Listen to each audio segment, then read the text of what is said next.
बद्रीनाथ के पास स्थित है हनुमान चट्टी। यहीं भीम का घमंड तोड़ा था हनुमान जी ने। बद्रीनाथ धाम में प्रवेश करते समय भक्त यहाँ दर्शन जरूर करते हैं। महाभारत में एक बार भीम को अपनी ताकत का घमंड हो गया था। उस समय हनुमान जी ने भीम का अहंकार तोड़ा था। जहाँ भीम और हनुमान जी की भेंट हुई थी वह जगह उत्तराखंड में बद्रीनाथ के पास आज भी स्थित है। इस जगह को हनुमान चट्टी के नाम से जाना जाता है। हनुमान चट्टी बद्रीनाथ मंदिर से करीब 12 किलोमीटर, जोशी मठ से करीब 34 किलोमीटर और ऋषिकेश से करीब 285 किलोमीटर दूर स्थित है। देहरादून का एयरपोर्ट यहाँ से करीब 315 किलोमीटर दूर है। दर्शन बद्रीनाथ के पास स्थित है हनुमान चट्टी। यहीं भीम का घमंड तोड़ा था हनुमान जी ने।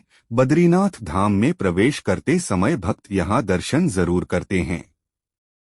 4 वर्ष पहले बद्रीनाथ के पास स्थित है हनुमान चट्टी। यहीं भीम का घमंड तोड़ा था हनुमान जी ने। बद्रीनाथ धाम में प्रवेश करते समय भक्त यहाँ दर्शन जरूर करते हैं। धर्म दैनिक भास्कर। महाभारत की कथा। भीम को अपनी ताकत पर हो गया था घमंड। तब हनुमान जी भीम से वृद्ध वानर के रूप में मिले थे।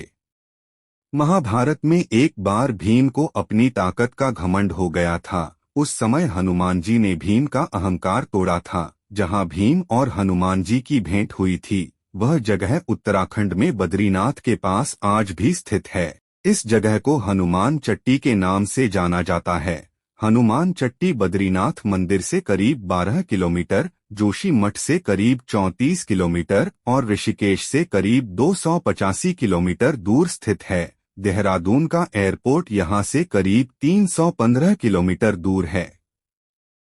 बद्रीनाथ धाम के धर्माधिकारी भुवनचंद उनियाल ने बताया कि शीत ऋतु में भगवान बद्रीनाथ मंदिर और हनुमान चट्टी मंदिर के कपाट बंद कर दिए जाते हैं। बद्रीनाथ आने वाले सभी दर्शनार्थी जो हनुमान चट्टी के बारे में जानते हैं वे बद्रीनाथ मंदिर जाने से पहले हनुमान जी के दर्शन जरूर करते हैं।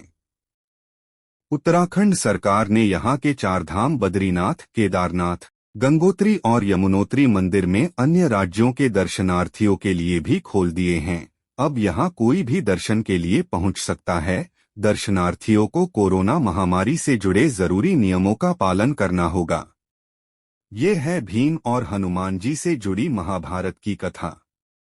महाभारत में पांडव द्रौपदी के साथ वनवास का समय व्यतीत कर रहे थे। वे उस समय बद्रीनाथ क्षेत्र में ही रह रहे थे। एक दिन द्रौपदी ने देखा कि एक ब्रह्मकमल गंगा में बहता हुआ आ रहा है। तब द्रौपदी ने भीम से कुछ और ब्रह्मकमल लेकर आने की बात कही।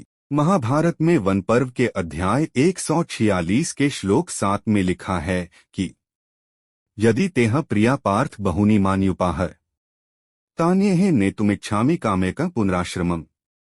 अर्थ महाबली भीम उस ब्रह्मकमल पुष्प को लेने के लिए बद्रीवन में प्रवेश करते हैं और उस समय रास्ते में एक वृद्ध वानर को लेटा हुआ था।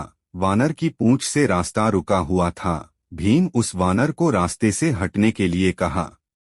प्रसीद नास्ति में शक्तिरुत्थातु जर्यानघ ममानुकंपया त्वेतत् पुच्छमुत्सार्य गमयताम्।